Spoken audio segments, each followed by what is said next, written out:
દોસ્તો 1703ની અંદર સિહોરની રાજગાદી પર ભાવસિંહજી પહેલાનો રાજ્યાભિષેક થાય છે. એ સમયે મુગલાઈ નબળી પડી રહી હોય છે, ઔરંગઝેબનું શાસન નબળું પડી જાય છે અને આખા ભારતમાં નાના નાના રાજ્યોનો ઉદય થાય છે. એ સમયે મહારાષ્ટ્રની અંદર મરાઠાઓનો ખૂબ ઝડપથી વિસ્તાર થઈ રહ્યો હોય છે અને મહારાષ્ટ્રમાં મરાઠાઓની ગાદી ઉપર છત્રપતિ શિવાજીના પૌત્ર શાહુજી મહારાજનું શાસન ચાલે છે અને તેના પેશવા તરીકે બાજીરાવ પહેલા. આ એ જ બાજીરાવ છે કે જેના ઉપરથી આપણે 2015ની અંદર બોલિવૂડનું પિક્ચર આવેલું બાજીરાવ મસ્તાની. આ બાજીરાવના બે સરદારો કંથાજી કદમ અને પિલાજી ગાયકવાડ ગુજરાતની અંદર ચોથ અને સરદેશમુખી ઉઘરાવતા આગળ વધી રહ્યા છે. ચોથી રાજ્યની આવકનો ચોથો ભાગ હતો. રાજ્યની જે પણ કુલ આવક થતી હોય એનો ચોથો ભાગ મરાઠાઓને આપી દેવો પડતો, જેના બદલામાં મરાઠાઓએ રાજ્યના રક્ષણની જવાબદારીઓ સંભાળતા.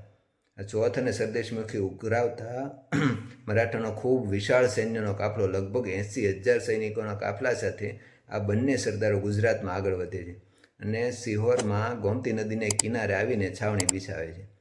ભાવસિંહજી પહેલાંને સંદેશો મોકલાવી દે છે.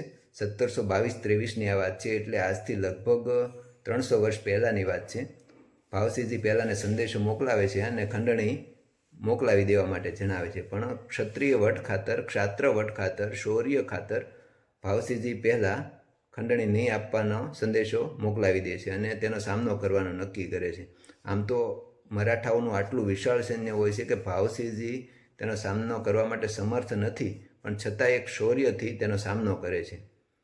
અને આવું ખંડણી નહીં ભરવાની વાત સાંભળીને કંથાજી અને પિલાજી ખૂબ ગુસ્સે ભરાય છે અને સિહોર ઉપર હુમલો કરી દે છે. જૂના સિહોરના એક કોઠા ઉપર ભયંકર તોપમારો ચાલે છે અને એ સમયે ભાવસિંહજી પહેલાં નવા સિહોરના એક કિલ્લામાં પોતે બારણા બંધ કરી લે છે.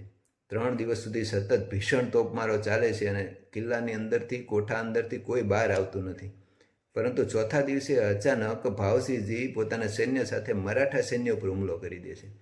આમ અચાનક થયેલો હુમલો અને સતત 3 દિવસના તોપમારાના થાકને કારણે મરાઠા સૈન્ય ભાગી છૂટે છે. દોડધામ મચી જાય છે અને તેના સરદારો કંથાજી કદમ અને પિલાજી ગાયકવાડ પણ ત્યાંથી ભાગી જવાનું નક્કી કરે છે. આમ ભાગતા ભાગતા કંથાજી કદમનું તો ત્યાં મૃત્યુ થઈ જાય છે, એક સરદાર ત્યાં મરણ પામે છે, બીજા ઘણા સૈનિકો પણ ત્યાં મરણ પામે છે અને આખરે મરાઠાઓને ભાગી જવું પડે છે.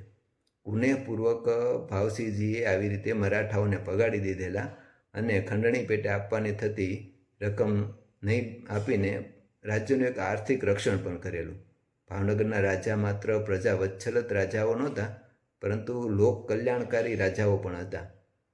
અને આ ભાવસિંહજી પહેલાં એ આગળ જતાં 1723ની અંદર ભાવનગર શહેરની સ્થાપના કરેલી અને એ જ અત્યારનું વર્તમાન ભાવનગર છે.